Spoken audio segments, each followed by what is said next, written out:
힘찬 찬양 감사합니다. 요즘은 무언가를 많이 아는 사람, 지식을 많이 가진 사람보다 질문을 잘하는 사람이 더 필요한 시대가 되었습니다.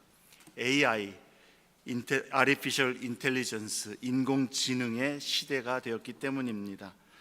전 세계 사람들의 그 인터넷을 통한 수많은 데이터를 컴퓨터가 학습하여서 이제는 많은 지식을, 정보를 갖고 있기 때문에 순식간에 우리의 질문에 답을 주고 있습니다. 그래서 요즘은 어떻게 질문을 잘하는가가 참 중요합니다. 어떻게 질문을 하는가에 따라 그 질문에 적절하고 정확하게 또 세밀하고 아주 좋은 그러한 지식을 우리는 제공받을 수가 있기 때문입니다. 어떤 식으로 질문하는가에 따라서 얻는 정보가 달라지게 됩니다. 우리 신앙생활에 있어서도 올바른 질문을 품는 것이 참 중요합니다. 어떤 경우는 우리의 근본적인 신앙의 질문이 마음속에서 잘못되어 있기 때문에 잘못된 신앙과 삶으로 인도되고 있다라는 것입니다. 그리고 그것이 정말 심각한 이유는 그게 영생에 달린 문제와 연결되어 있기 때문에 아주 심각하고 중요한 일이 된다라는 것이죠. 우리의 근본적인 신앙의 질문에 있어서 사람들은 자주 하나님이 나를 사랑하시는가? 하나님이 나를 사랑하신다면 왜 나의 삶에 이런 일이 일어나는 것일까? 왜 하나님은 그런 것들을 나에게 내버려 두실까? 왜 하나님이 나의 원하는 것은 주시지 않을까? 등등 이런 질문들을 합니다. 때로 그런 질문들이 우리의 마음에 생겨날 수도 있을 것입니다. 그러나 근본적으로 우리가 물어야 할 영적인 질문, 신앙의 질문은 하나님이 나를 사랑하시는가? 그것이 아니라 내가 하나님을 진정 사랑하는가? 이것이 되어야 합니다. 예수님이 부활하신 후 베드로는 예수님을 만났을 때 주님의 얼굴을 똑바로 볼 수가 없었을 것입니다. 3번이나 예수님을 부인했던 일 때문에 베드로의 마음에는 아마도 예수님이 여전히 나를 받아주실까? 예수님이 나를 사랑하실까? 나에 대해서 실망하지 않으셨을까? 그런 생각과 질문이 가득했을 것 같습니다. 그런데 주님이 베드로를 만나셨을 때에 주님은 내가 너 때문에 참 실망했다, 이런 말씀이 아니라 요한의 아들 시몬아, 네가 이 사람들보다 나를 더 사랑하느냐 였습니다. 네가 나를 사랑하느냐? 그리고 이 질문은 베드로뿐만 아니라 주 예수님의 십자가 구속의 은혜를 믿고 예수님을 나의 구주, 나의 주님으로 고백하여서 주님을 영접한 모든 신앙인에게 주님이 물으시는 가장 중요하고 근본적인 신앙의 질문입니다. 주님은 저와 여러분에게 이것을 물으십니다. 네가 나를 사랑하느냐? 하나님의 나를 향한 사랑, 극진하시고 선하시며 한이 없이 크신 하나님의 사랑은 예수 그리스도께서 이 땅에 오시고 나의 모든 죄와 형벌을 대신 짊어지시기 위해 십자가에서 죽으심으로 나를 향한 하나님의 사랑은 확증되었습니다. 또한 하나님께서 그리스도를 죽음에서 일으키시고 그리스도께서 부활하심으로 우리를 위한 생명과 부활의 첫 열매가 되게 하심으로 우리에 대한 하나님의 사랑은 분명하게 드러났습니다. 의심할 여지가 없다라는 것입니다. 하나님의 나를 향한 사랑은 확실합니다. 그것은 분명합니다. 그리고 이제 예수 그리스도를 믿고 의지하는 자에게 구원과 영원한 생명을 은혜로 주심으로 하나님의 사랑은 우리가 의심할 필요가 없다라는 것입니다. No matter what, 내 삶에 무슨 일이 일어나든 내게 어떤 일이 닥치든 내가 어떤 환경 가운데 있든 하나님의 나를 향한 사랑은 확실합니다. 그러므로 예수를 구주로 믿고 영생의 은혜를 얻었음을 믿는 신자에게 중요한 신앙적 영적 질문은 네가 예수를 진정 사랑하느냐? 그것입니다. 이 질문 앞에 모든 우리의 신앙생활과 삶의 모습들은 정리가 되고 정렬이 될 것입니다. 어떻게 살아야 할 것인지, 무엇을 위해서 내가 오늘 하루를 지내야 할 것인지, 나의 삶의 목표는 무엇이 되어야 하는지, 나의 신앙생활의 중심은 어디에 있어야 하는지, 이 질문 앞에 그 모든 것들이 분명해지고 확실해지는 것입니다. 예수가 나의 주님이라는 고백, 예수의 복음을 듣고 십자가 은혜 안에서 예수님은 나의 구주이시고 나의 주님이십니다라는 이 고백에는 이제 나의 주인은 예수님이십니다. 그러므로 나는 예수님의 명령과 뜻에 따라 사는 주님의 백성입니다. 주의 종입니다. 그것을 우리는 고백하는 것입니다. 이것이 참된 믿음, 구원에 이르는 믿음을 가진 자의 질문이고 대답이 되어야 하는 것입니다. 우리의 신앙생활에서 우리는 실망하는 일을 만납니다. 고난과 괴로운 일들을 경험합니다. 때로는 믿음 때문에 그리스도께 섬김과 헌신을 드리기 위해서 어려움과 손해를 우리는 감수해야 되고 조롱과 억울함, 희생을 우리는 맞닥뜨려야 하는 때도 있습니다. 그러한 일들도 많이 있습니다. 그러할 때 우리는 어쩌면 포기하고 싶고, 어쩌면 피하고 싶고, 어쩌면 잠깐 믿음에서 떨어지고 싶고 그럴 수 있습니다. 그러나 그때에도 우리가 물어야 할 질문은, 내가 그럼에도 불구하고 여전히 나를 영원한 지옥 형벌과 심판에서 구원하여 영원한 생명을 주신 그 주님을 사랑하겠는가? 이것이 우리의 질문이 되어야 하는 것입니다. 이 질문 앞에 진정한 믿음의 사람은, 주님, 내가 비록 이 모습, 이 상황, 이 환경 가운데 이 일 때문에 실망을 했지만, 또는 지금 내가 너무 고난 가운데 어렵지만, 또 주님께 헌신과 충성, 순종을 드리기 위해서 손해와 희생을 내가 감수해야 하지만, 그리고 정말 힘들어서 포기하고 싶지만, 그럼에도 불구하고 주님은 나의 생명이고 유일한 나의 구원이시기 때문에 나는 주님을 사랑합니다. 그래서 주님을 선택합니다. 그래서 여전히 주님을 따르겠습니다. 그렇게 고백할 것입니다. 아멘입니다. 이것이 성경이 가르치는 믿음입니다. 이것이 성도의 참 믿음입니다. 그리스도인들의 구원에 이르는 진정한 믿음입니다. 날마다 우리는 신앙생활에 있어서 그러므로 근본적인 질문을 바로 해야 되겠습니다. 하나님이 나를 사랑하시는가? 내가 원하시는 것을 주시는가? 그것이 아니라 내가 나의 구주, 나의 주님을 마음을 다해, 성품을 다해, 뜻을 다해, 생명을 다해 사랑하겠는가?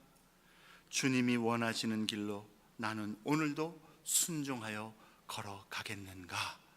이 질문을 우리는 해야 하는 것이요, 이 바른 질문을 통해서 우리는 오늘 내가 선택해야 할 결정이 무엇인지, 내가 내디뎌야 할 미래를 향한 걸음이 어떤 것인지, 그리고 지금 갈등과 망설임 가운데서도 내가 지금 붙들어야 될 길이 무엇인지, 행할 길과 생할 길과 우리가 나아갈 그러한 방향이 선명해지고 확실하게 보여질 것입니다.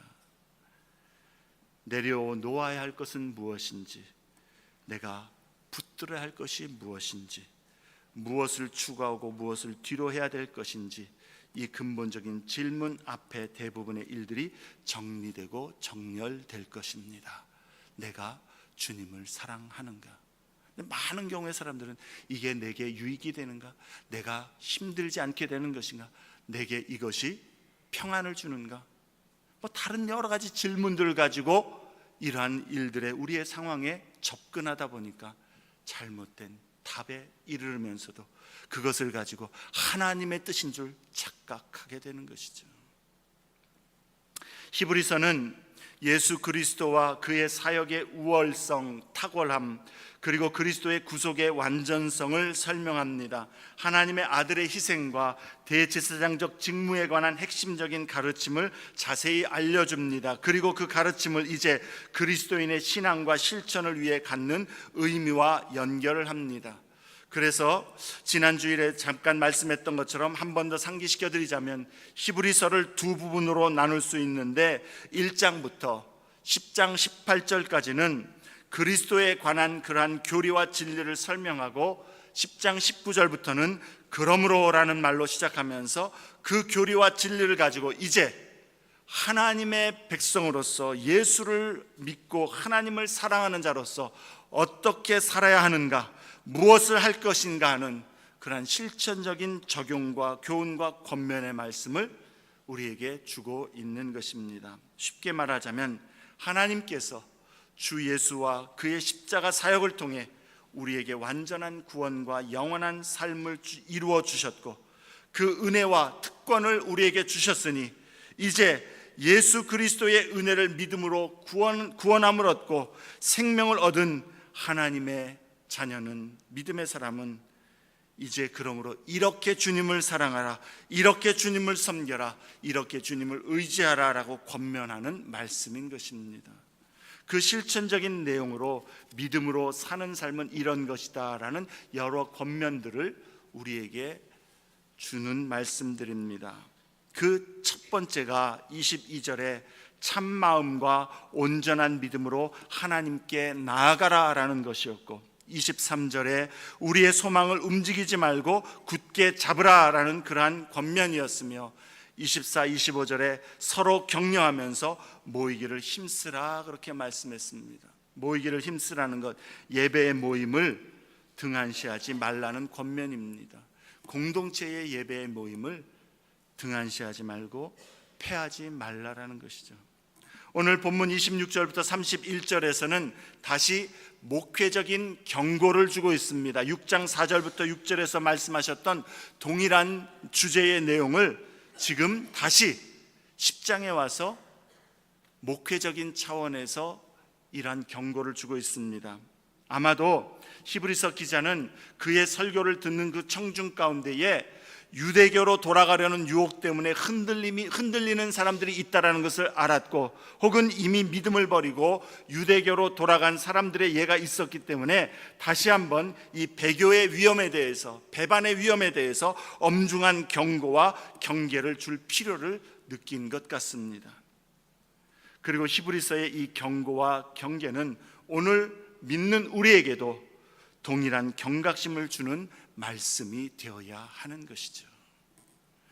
오늘날에도 신앙생활을 하다가 실망이나 낙심 때문에, 상처나 어려움 때문에, 고난과 손해 때문에, 혹은 세상의 쾌락과 재물의 유혹을 쫓다가 성공과 명예를 쫓아가다가 믿음을 저버리는 사람들이 있기 때문입니다.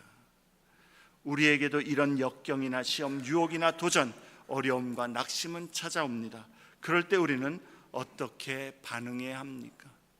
구원을 얻는 믿음을 가진 자로서 어떻게 하는 것이 내가 그럼에도 하나님을 사랑합니다라는 고백으로 반응하는 참된 믿음의 모습이 되는 것입니까? 오늘 본문에서 세 가지 요점을 나누고자 합니다. 첫째는 하나님을 사랑하는 자, 구원에 이르는 믿음을 가진 자는 어떤 경우에도 배교를 염두에 두지 않는다라는 사실입니다. 구원에 이르는 믿음을 가진 자는 어떠한 경우와 상황에서도 예수 그리스도를 믿는 믿음을 떠나는 배교를 염두에 두지 않는다라는 것이에요. 아예 생각조차 안 하는 것입니다. 왜냐하면 예수 그리스도만이 참 구원이요 참 생명임을 알기 때문인 것이죠. 26절 말씀을 봅니다. 우리가 진리를 아는 지식을 받은 후 짐짓 죄를 범한 즉 다시 속죄하는 제사가 없고 오직 무서운 마음으로 심판을 기다리는 것과 대적하는 자를 태울 맹렬한 불만 있으리라 그렇게 말씀합니다. 진리를 아는 지식을 받은 후라는 말씀은 예수 그리스도의 구원의 복음을 깨달은 것을 의미합니다. 복음의 내용을 이해했다라는 겁니다. 예수 안에 있는 생명과 복을 자신의 마음으로 인격적으로 받아들이겠다고 이야기하고, 그리고서 그 은혜를 다 알면서도 그리고 나서 믿음을 버리고 배교한 것을 의미하는 것이요, 그러한 자들은 다시 속죄하게 하는 제사가 없다라는 것이죠. 예수 그리스도의 복음, 이미 예수 그리스도의 그 속죄의 제사에 대해서 우리는 8장부터 계속해서 보아왔습니다. 그것을 다 알면서도 그것을 거부했다면 영단번에 제사의 그 깨끗게 하는 그 속죄의 제사를 거부하는 사람에게는 더 이상 속죄하게 하는 제사가 없다라는 것이죠. 짐짓 죄를 범했다라는 것은 고의로, 알면서도 의지적으로, 의식적으로 죄를 붙드는 것을 의미합니다. 그러므로 여기서 말하는 죄는 상당히 특별한 경우를 의미하는 것입니다. 여러분, 오해하지 말기를 바랍니다. 여기서 말하는 짐짓 범하는 죄라는 것은 인간의 일반적인 상태에서, 즉 옳은 것인 줄 알지만 행하지 못하는 죄, 그런 광범위한 죄를 의미하는 것이 아닙니다. 이것이 옳지 않은 줄을 알고 죄인 줄도 알지만 유혹에 넘어지는 그런 우리의 연약함으로 인한 죄를 말하는 것도 아닙니다. 여기서 말하는 짐짓 범하는 죄란 복음을 알고 이해하고 그 복음의 기쁨 속에서도 살았고, 그래서 복음에 치유하는 능력도 맛보았고 하나님과의 깊은 은혜의 경험도 있으며 하나님의 사랑을 알면서도 그런 사람이 명백하게, 확고하게, 고의적으로 심사숙고한 가운데에 복음을 거부하겠다라고 선언하며 그리스도를 믿는 믿음을 버리고 떠나는 것을 의미하는 것입니다. 6장 4절부터 6절에도 한번 비춤을 받고 성령의 은사도 맛보고 하늘의 은혜들도 맛보고 또 권능도 능력도 맛보고서 그렇게 떠나가는 그러한 죄를 의미하는 것입니다.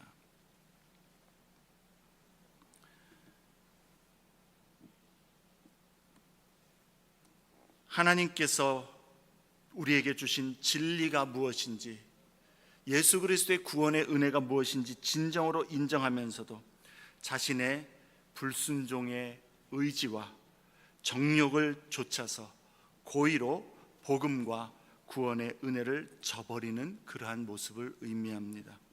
그것이 왜 위험한 일이 되는가? 그런 사람은 아까 얘기했던 것처럼 다시 속죄하는 제사가 없기 때문이고, 오직 형벌과 심판의 확실함만이, 그리고 무서움만이 그 사람에게 남아있기 때문이다라는 것이죠. 28절부터 31절에서는 하나님께서 그러한 배교의 행위에 대하여 반드시 심판으로 갚으심을 설명합니다.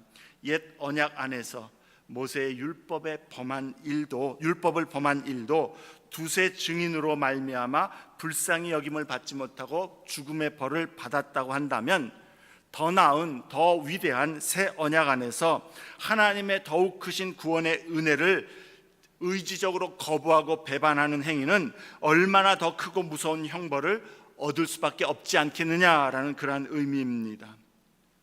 우리를 정결하게 하고 하나님 앞에 나아갈 수 있도록 모든 신령한 은혜를 얻게 하신 그 하나님의 아들 독생자 예수의 은혜를 짓밟아 버리고, 그 우리를 정결하게 하여서 하나님 앞에 의롭게 한 그 언약의 피를 부정한 것으로 모욕하고, 성령을 통하여서 믿는 자 안에 하나님 주시는 은혜들을 경험했음에도 그것을 욕되게 하는 일에 하나님께서 반드시 갚으실 것이요, 그러한 배교의 일은 하나님의 진노의 손에 빠져들은 무서운 일이라는 것을 깨달으라는 것이죠. 그럼 어떤 사람이 이런 배교의 범주에 들어가는 것입니까? 이런 죄를 범하게 되는 것입니까? 주 예수를 믿다가 믿음에서 떠나는 사람, 믿음의 공동체를 버리고 이제는 어떤 믿음의 공동체하고도 단절하는 사람, 주 예수가 주님이심을, 구원자이심을 거부하는 것, 세상에 휩쓸려서 떠내려가는 것, 특히 예수 그리스도를 믿다가 여기에는 소망이 없어, 빛이 없어, 구원이 없어, 다른 신들을 쫓아 개종하는 것, 이런 것들이 배교의 행위인 것이죠. 문제는 배교한 모든 사람들이 오늘 여기서 말씀하는 다 그 진리를 아는 지식을 받은 후에, 즉 배교한 모든 사람들이 그리스도의 복음을 다 이해하고 경험했었는데 고의로 배교한 것이라고는 말할 수는 없다라는 것이죠. 어떤 사람은 그렇게 되는 사람도 있겠는가? 목회적인 차원에서 아마 가정으로 이야기하는 것이겠지만, 진정으로 복음을 깨달은 자면 하나님을, 예수를 배교하는 그러한 일들은 염두에 두지 않을 것입니다.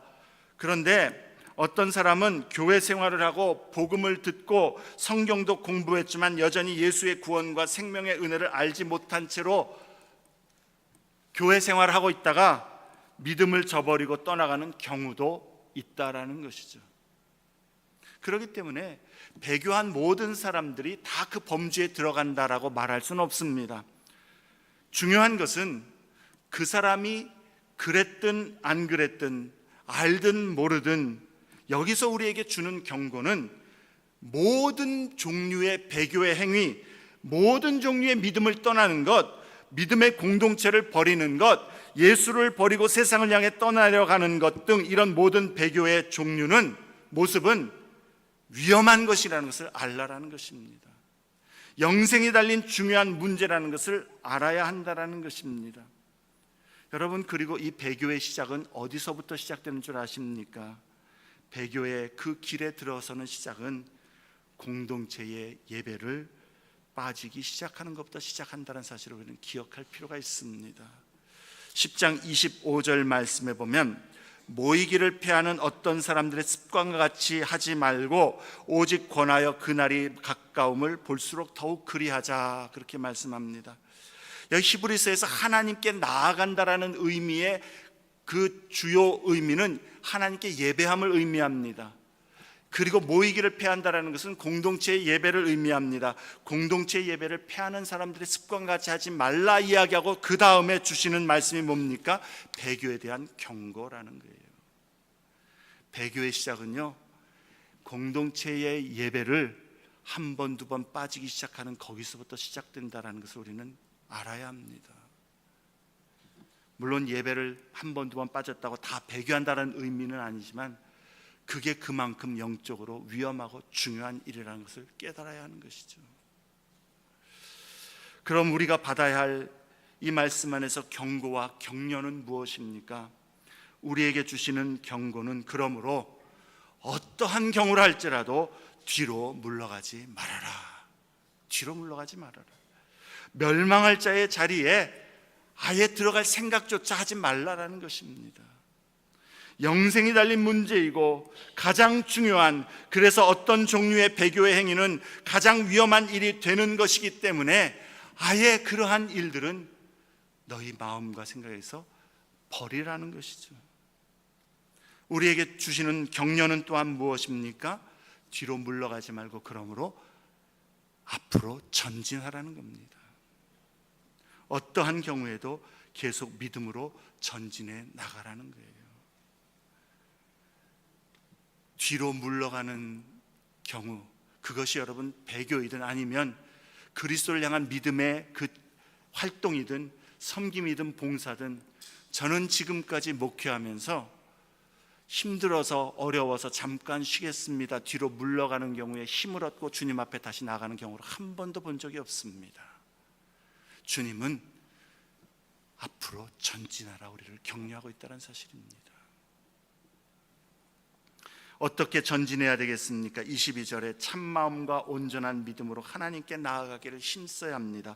23절에 약속하신 이는 믿으시니 우리가 믿는 도리의 소망을 움직이지 말고 굳게 잡음으로 전진해 나가라는 겁니다. 24절에 서로 격려하며 예배의 자리로 힘써 모임으로 그렇게 전진하라라는 것입니다.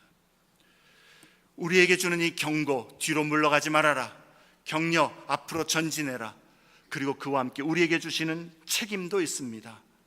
본문에는 없지만 기도하라는 것이죠. 누구를 위해서요? 믿음의 자리에서 떠난 사람들을 위해서, 그 영혼들을 위해서, 믿음의 공동체에서 떨어져간 심령들을 위해서, 주 예수를 믿는 은혜에서 벗어나서 세속의 물결에 휩쓸려 떠내려가는 그런 영혼들, 유혹에, 재물의 그런 염려와 이런 것들에 의해서 밀려난 그 영혼들을 위해서 우리는 기도해야 합니다. 특히 우리의 사랑하는 가족, 친구, 이웃들을 위해서 기도해야 되는 것이요. 부모 밑에서 어릴 때는 신앙생활 잘하다가 이제는 자라서 믿음의 자리에서 떠나 있는 자녀들을 위하여서 우리는 특히 하나님 앞에 애끓는 심정으로 기도해야 하는 것입니다. 하나님, 그 영혼들, 그 사랑하는 우리의 그 사랑하는 사람들, 긍휼로 저들을 붙들어 주시고 놓지 말아 주옵소서. 하나님, 그들의 있는 자리가 주님을 떠난 자리라 할지라도 주님, 저들은 주님을 잊었을지라도 주님, 저들을 놓지 마시고 잊지 마시고 끝까지 쫓아가 주시고 찾아가 주셔서 주님의 은혜와 사랑으로 그 마음과 삶을 감동하여 주시옵소서. 주님, 그 마음에 쉬지 않고 주님의 부르심을 들려 주시옵소서. 저들이 시험 가운데 있으면 저들을 극복하게 도와주시고, 세속 가운데 물들어 있으면 그 마음 가운데 정결함을 주시고, 죄악과 완악함 가운데 그 마음이 딱딱해졌으면 주님 그 마음을 깨뜨려 주시옵시고, 죄악과 어둠에 짓눌려 있고 여러 가지 모양의 속박으로 묶여 있다면 주의 크신 은혜의 능력으로 저들을 자유케 하사 주님 앞에 나오도록 회복시켜 주시옵소서. 주님, 저들이 생명의 자리에서 떠나 있는데 잘 먹고 잘 살고 성공하고 명예롭고 이게 무슨 소용이 있겠습니까? 온 천하를 얻었어도 목숨을 잃으면 아무 소용이 없는데, 주님, 나의 한 가지 소원, 저들을 구원하여 주시옵소서. 예수 안에 거하는 자리로 이끌어 주시옵소서. 기도해야 되는 것이죠. 우리의 책임입니다. 주님은 우리의 기도를, 간절한 기도를 들으시고 긍휼의 풍성하신 역사로 인도하시고 응답하시고 역사해 주실 줄로 믿습니다.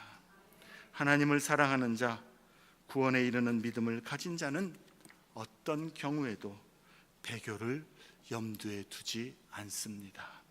왜냐하면 예수 그리스도만이 참 구원이요 참 생명임을 알기 때문인 것이죠. 두 번째로, 그럼 우리가 고난과 시험을 당할 때, 어려움과 낙심의 시간을 만날 때, 너무 우리가 지치고 힘들어서 뒤로 물러가고 싶을 때 어떻게 반응해야 할 것인가? 오늘 본문에는 과거의 고난의 큰 싸움을 견뎌낸 것을 생각하라, 그렇게 말씀합니다.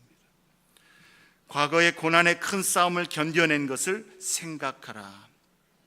히브리서 설교자가 이러한 경고를 주시는 주 목적은 우리를 두렵게 하기 위함이 아닙니다. 우리를 경계하고 격려함으로 믿음으로 견고히 서도록 우리를 붙들어주기 위함입니다. 그래서 32절에는 전날에 너희가 라고 말하므로, 배교는 너희에게 지금 내가 그것을 경고하지만, 그러한 높아심으로 너희에게 경계를 하지만 너희에게 해당되는 것이 아니라는 것을 나는 안다라고 말하면서 너희가 빛을 받은 후에 고난의 큰 싸움을 견뎌낸 것을 생각하라, 그렇게 말씀하고 있는 겁니다.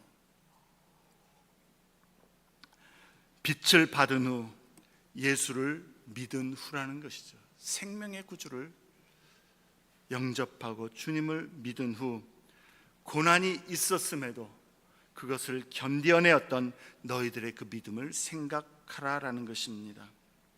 다시 말해서 여기서 말하는 그 너희가 고난을 견뎠던 것을 생각하라는 것은 너희 힘으로 그렇게 했다라는 것이 아니라 그 고난의 시간에 하나님께서 도와주시지 않았느냐? 하나님의 은혜로 하나님께서 너희를 그 고난 가운데에서 건져주셨고, 그 도전과 어려움 가운데 너희에게 은혜를 베풀어 주셨으며, 그 놀라운 구원의 능력으로 너희를 그 구덩이에서 건져내었던 그것을 너희가 경험하였으니, 그 시험을, 그 고난을, 그 어려움을, 그 낙심을 하나님께서 어떻게 견디게 하셨는지를 생각하고 지금도 그 하나님께서 그 돌보심으로, 구원으로, 보호하심으로, 인도하심으로 너희를 붙들고 있으며 앞으로도 주님께서 그와 같이 너희를 주장하여 주실 것이니 그것을 붙들고 뒤로 물러가지 말라라는 것이죠. 여기서 말하는 이 고난을 견뎠다라는 것, 어쩌면 그 히브리 교회, 이 히브리서를 받는 교인들이 실제적으로 그렇게 경험한 사람들도 있었을 것이지만 여러분들 중에도, 그리고 그 가운데도 어떤 사람들은 나는 그런 경험이 없는데요라고 말할 수도 있을 것입니다. 근데 여기서 뭐라고 이야기하는 거니? 너희라고 이야기합니다. 다시 말해서 믿음의 공동체를 이야기하는 것이죠. 여기서 말하는 믿음의 공동체, 우리가 속한 믿음의 교회 공동체뿐만 아니라 하나님의 모든 교회, 하나님의 모든 시대의 믿음의 공동체 안에서 구약과 신약의 모든 신앙인들의 삶에서 그들이 고난을 경험했고 그 고난 가운데에서도 하나님의 역사하시는 은혜로 그들이 그 고난을 이겼던 그것을 기억하라는 것이죠. 33절과 34절 말씀 보면 혹은 비방과 환난으로서 사람에게 구경거리가 되고 믿음 때문에 사람들로부터 조롱을 받았다라는 겁니다. 혹은 이런 형편에 있는 자들과 사귀는 자가 되었으니, 이 이런 형편이라고 하는 것은 34절에 갇힌 자를 의미하는 것입니다. 믿음 때문에 갇혀 있는 자, 고난당하는 자, 그들을 외면한 게 아니라 모른 척하면서 나는 피해야지 그런 게 아니라 그들과 함께 자신을 동일시하면서 그들을 너희의 소유를 가지고서 도와주고 돌보면서 고난에 함께 참여하는 자가 되었고, 또 너희의 소유를 빼앗기는 것도 기쁘게 당했다라는 것입니다. 주님을 사랑하기 때문에, 구원의 주님이기 때문에 다른 모든 것들을 잃는다 해도 주님을 향한 사랑과 헌신은 포기할 수 없었다라는 것이죠. 이게 참으로 구원에 이르는 믿음을 가진 성도의 모습이라는 것입니다. 그러한 고난과 그러한 핍박에도 그들이 견딜 수 있는 이유가 무엇입니까? 34절 하반절에 우리에게는 더 낫고 영구한 소유가 있는 줄을 알미라. 믿는 성도에게는 이 땅의 것들과 비교할 수 없는 더 낫고 영원한 소유가 있음을 우리는 확신하기 때문인 것이죠. 성도는 세상이 마귀가 빼앗을 수 없는 보물을 가진 자들입니다. 그것을 소유하고 있기 때문에 이 땅에서 우리가 주를 위하여서 많은 것들을 잃는다 해도, 심지어는 생명까지 잃는다 해도 우리에게는 영광스럽고 복된 하나님 나라의 상급과 복과 생명이 있음을 알기 때문에 두려워하지 않을 수 있는 것이고, 어떠한 환경에서도 뒤로 물러가지 아니하고 주님을 붙들며, 그러기에 주님, 이 모든 상황과 역경과 고난에도 불구하고 나는 주님을 사랑합니다, 사랑하기 원합니다, 이렇게 고백하는 것이죠. 우리가 그런 믿음의 사람들이 되어야겠습니다. 신앙생활에서 고난과 어려움을 만나거든, 힘들거든, 낙심되거든 뒤로 물러가지 마십시다. 과거의 주의 은혜를 생각하십시다. 그래서 더 믿음으로 소망을 굳게 붙들고 앞으로 전진해 나갑시다. 그러한 믿음을 우리가 11장에서 보면, 그러한 믿음은 11장 믿음의 장 맨 마지막에 이러한 믿음의 사람을 세상이 감당치 못한다 선언하는 것이죠. 세상을 이기는 힘은 믿음으로 주님 안에서 전진해 나가는 겁니다. 세 번째로, 그러므로 이 믿음을 붙들고 그 믿음으로 견디기 위해서 담대함을 버리지 말고 인내하라 말씀합니다. 35절부터 39절의 말씀인 것이죠. 그러므로 너희 담대함을 버리지 말라. 이것이 큰 상을 얻게 하느니라. 우리 마음 가운데에 주님이 주신 그것을 우리 마음에 굳게 붙드는 것, 기다려봐도 안 되는 것 같고 정말 주님의 약속을 붙들고서 오랫동안 그것을 견뎌왔는데도 이루어지는 것 같지 않게 보일 때에도 그 담대함을 버리지 말라라는 겁니다. 왜요? 하나님 거기에 상급을 반드시 주실 것이기 때문에 그렇습니다. 또한 뭐라고 말씀합니까? 너희에게 인내가 필요하다라고 말씀하시면서 그 인내할 때에 하나님의 뜻을 인내로 행한 후에 약속하신 것을 받게 될 것이다 말씀하는 것이죠. 담대함으로 믿음으로 붙들고 주께 순종하며 앞으로 전진해 나가는 자에게 손해는 없습니다. 괜히 그랬다, 소용없네, 아이 낭패를 받네, 이럴 일은 절대로 없습니다.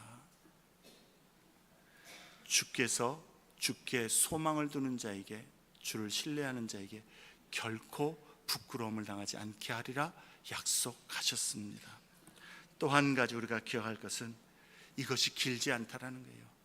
잠시 잠깐이면 주님이 오실 것이기 때문에, 그리고 주님이 오시는 날에는 갚아주실 것이고 우리의 소망과 믿음에 붙든 모든 것들을 주님 다 이루어 주실 것이고 주님의 나라에서 약속하신 모든 은혜와 복들로 우리로 누리게 하실 것이기 때문에, 그러므로 사랑하는 성도들에게 믿음으로 전진하라 격려하는 것이죠.